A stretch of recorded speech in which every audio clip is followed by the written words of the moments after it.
कि बीसी का सर्टिफिकेट साथ में होना चाहिए, कोई विकलांग है तो उसका विकलांग का सर्टिफिकेट साथ में लगा होना चाहिए, और साथ में जो है कि उसमें क्या उसकी योग्यता है, योग्यता जेन्युइन उससे पूछ के बच्चे से उसमें भरो आप। और आईडी जो है आधार कार्ड तो कंपल्सरी है ही, अगर उनके पास कोई एक आईडी और हो अवेलेबल कोई तो वो भी आप साथ में लगा दे सकते हो। नेक्स्ट जो है कि जो टीएलएम है आपको जो है, इसमें टीएलएम जो है जो ड्रॉप आउट स्टूडेंट हो जाते हैं उसके बाद फिर वो स्टूडेंट कम स्टूडेंट का टीएलएम मिलेगा आपको। जैसे मान लो कि आपको 20 स्टूडेंट थे सिलाई के अंदर, 3 ड्रॉप आउट हो गए तो नेक्स्ट मंथ जो आपको 17 स्टूडेंट का टीएलएम मिलेगा। ये आपको ध्यान में रखना पड़ेगा। ये हमारे जो टीएलएम इशू करते हैं डिंपल मैडम, इनको भी ध्यान में रखना पड़ेगा। ये नहीं हो कि मतलब स्टूडेंट तो 17 है, मेरे से 20 के आपने मंजूरी ले ली, तो ये भी हमारे ऑफिस के अंदर जो है क्लर्क मैडम ने इसका प्रॉपर रिकॉर्ड रखना है कि कितने कितने ड्रॉप आउट हैं, प्रोग्राम फंक्शंस को बताना है कि कितने कितने ड्रॉप आउट हैं, उस हिसाब से इसकी भी एक पूरी लिस्ट हमारे ऑफिस में होनी चाहिए। और नेक्स्ट जो है इसमें उसका टीएलएम जो आप देते हो उसका प्रॉपर रिकॉर्ड रखो। जो आपको हम एक नोटबुक देते हैं वो इसीलिए होती है कि उसके अंदर बच्चों से साइन करवाओ, कम से कम बड़ी आइटम है उसका जो टीएलएम आप देते हो तो साइन जरूरी है। और अपना जो है सारा जो भी आपका कोई रिकॉर्ड है, आपके अटेंडेंस शीट्स हैं, उसको फाइल कवर में लगा के रखो, उसको कंप्लीट फिलअप करके रखो। उसमें आपका मैं अक्सर देखता हूं कि आधे उसमें जो है कॉलम खाली होते हैं। सेंटर का ड्यूरेशन क्या है, किस महीने की वो अटेंडेंस है, रेड पेन से बहुत कम सेंटरों पे मेरे को जो है कोई हॉलीडे वगैरह भरी मिलती है। तो ये तो छोटा सा काम है, ये तो इंप्लीमेंट कर ही सकते हो आप। एक रेड बॉल पे रख लो सेंटर पे अपना रेड पेन से उसको भरो।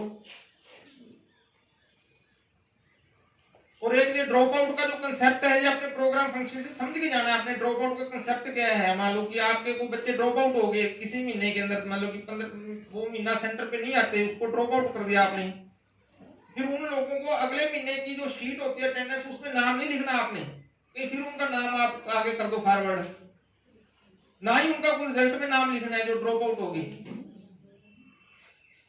ये कंसेप्ट आपको अच्छे समझना पड़ेगा। ड्रॉप आउट क्या होता है, मान लो कि आपका कोई स्टूडेंट महीना नहीं आता, उसके आप एब्सेंट करो, एब्सेंट भरते जाओ, एब्सेंट भरते गए आप, उसके बाद जो है आप ड्रॉप आउट आप उससे अच्छी तरह पूछ के घर से उनकी इंक्वायरी करके भी ये स्टूडेंट ये तो नहीं भी कल को आ जाए वो, उसको आपने ड्रॉप आउट डिक्लेयर कर दिया, तो फिर नेक्स्ट मंथ की जो शीट है उसके अंदर आपने ये उसका नाम नहीं लिखना।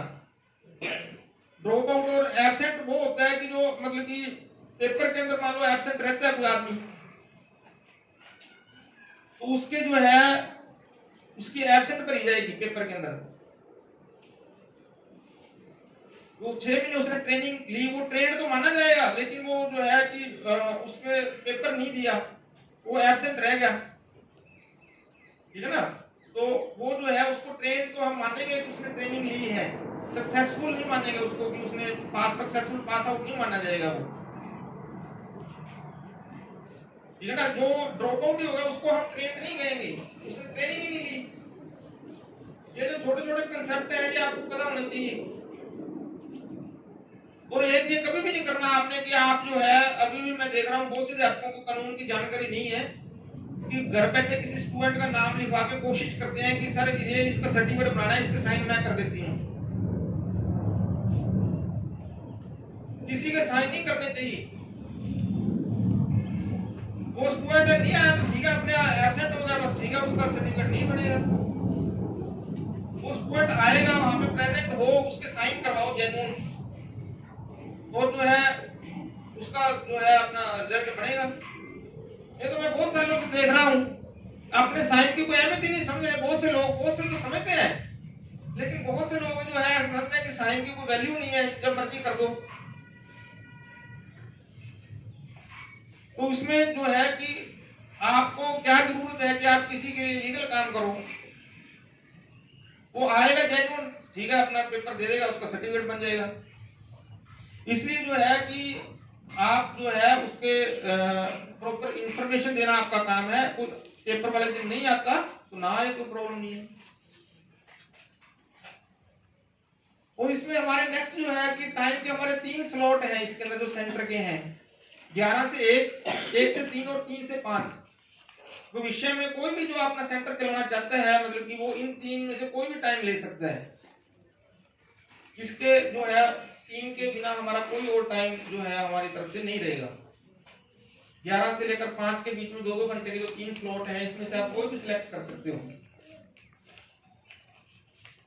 और इसमें केंद्रों का जो परफॉर्मेंस है देखो उसको इंप्रूव करने के लिए हमें पूरी एफर्ट्स करनी है। हमारे जहां जेन्युइन काम ही टिकेगा, जहां पे नकली काम है, फर्जी काम है, वो ज्यादा टाइम नहीं टिक पाएगा। इसलिए जो है हमारा 100% हम जेन्युइन काम में विश्वास रखते हैं, जेन्युइन सेंटर चलाने हैं, समाज को हमने सर्व करना है और जो है हमारे केंद्रों को आइडियल केंद्र बनाना है ताकि जिला प्रशासन क्या दिल्ली तक हमारे जो है इस बात की गूंज पड़े कि जेएसएस सिरसा में जो है ये सेंटर अच्छे चल रहे हैं। तो इसके लिए सभी अध्यापकों को मेहनत करनी पड़ेगी, समर्पण भाव से काम करना पड़ेगा। कई अध्यापकों की पिक्स आती है, मैं देखता हूँ अध्यापक तो पिक उसमें होते ही नहीं, फोटो में पता नहीं कहाँ होते हैं, वो 4 स्टूडेंट होते हैं उसकी फोटो खींची भेज दिया। अध्यापक ही नहीं पता होते कहाँ पे है। जब अध्यापक को काम करवाता है उसकी है नहीं फोटो अध्यापक ने नहीं लेनी है। अध्यापक का तो ये होता है भी उसको कुछ करवा रहा है, कोई हेयर कटिंग करवा रहा है, उसका अध्यापक का बीच में कुछ फोटो में कुछ तो हो ना, मतलब कि कभी तो हो, चलो ठीक है, कभी आपने नहीं, मैंने तो ऐसे मेरे पास पड़ी हुई है, मैंने अध्यापक का उसमें देखा ही नहीं मेरे अध्यापक है। 4 स्टूडेंट जरूर खड़े होते हैं, किसी और से करवाया करो ना पिक, स्टूडेंट्स को भी अवॉइड करा करो, स्टूडेंट्स की फिर गैदरिंग कम हो जाएगी। होता ही है साथ में कोई आपका कोई रिलेटिव हो या कोई और, जब कोई ना मिले तो नहीं मैं कहाँ पे ना तो ठीक नहीं समझता, क्योंकि मेरी आदत है कि किसी को भी मैं भीड़ के अंदर अपमानित नहीं करता। मेरा एक रूल है, किसी को कुछ समझाना है तो मैं अपने ऑफिस में अकेले बुलाकर समझाता हूँ, प्रशंसा करनी होती है तो सभी के सामने करता हूँ, ये मेरा अपना रूल है। तो ऐसे अध्यापक हैं मेरे पास पिक्स भी पड़ी हुई है, मैंने आज तक उनका कोई देखा ही नहीं, वो बीच में खड़े हो कुछ करवा रहे हो, 4 स्टूडेंट की फोटो जरूर आ जाती है। और बाकी जब फोटो भेजना कोई वो नहीं मानते हम, जो हमारी रिपोर्ट होगी ऑन द स्पॉट वो मानेंगे हम। फोटो भेजना तो ठीक है, एक टेम्परेरी अरेंजमेंट है हमारा कि हमें आ रही है कुछ, डेली हम जा नहीं सकते, लेकिन जो मौके की रिपोर्ट है प्रोग्राम ऑफिसर की, जब मेरी जो मौके की रिपोर्ट होगी वो हम जेन्युइन मानेंगे कि आपके सेंटर की ये परफॉर्मेंस है। एक बार हम इग्नोर कर देंगे भी ठीक है मैडम, एक बार ये हो सकता है कि आपके सेंटर पे कम बच्चे हों, दूसरी बार भी हम इग्नोर कर सकते हैं, मतलब कि बस दूसरी बात तो ये आपको बताएंगे कि मैडम इसको इम्प्रूव करो। तीसरी बात तो फिर जो है कि हमें फिर जो है आगे के लिए सोचना पड़ेगा कि मैडम जब परफॉर्मेंस ही नहीं दे रहे तो फिर इनको आगे हम फॉरवर्ड किस लिए करें। और एक ये है कि हम कोशिश करेंगे कि आगे जितने भी बैच हैं मतलब कि हम ग्राउंड फ्लोर पे ही चलाने की कोशिश करेंगे या फर्स्ट फ्लोर पे,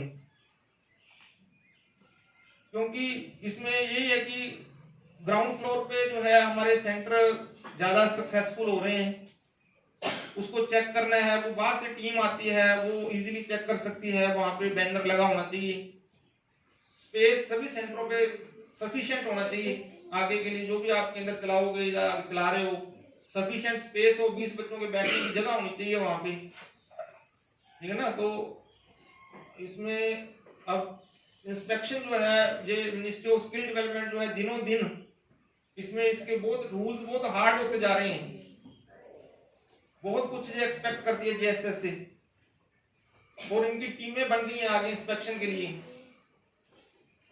तो अब हमारे केंद्रों के ऊपर जो है अगर बैनर नहीं होगा तो अब यहाँ तक की दिक्कत तो हमें आ रही है सेंटर को ढूंढने में, टीम कहाँ से ढूंढेगी आपका सेंटर। मेरे को बड़ी मुश्किल करनी पड़ी थी 1-2 सेंटरों को ढूंढने के अंदर। एक तो प्रॉपर जो है एड्रेस होना चाहिए सेंटर का, गली नंबर हो, कोई उसकी कॉलोनी हो, प्रॉपर जब आप एप्लीकेशन देते हो जहाँ पे उसके अंदर प्रॉपर एड्रेस पर हो, उसके अंदर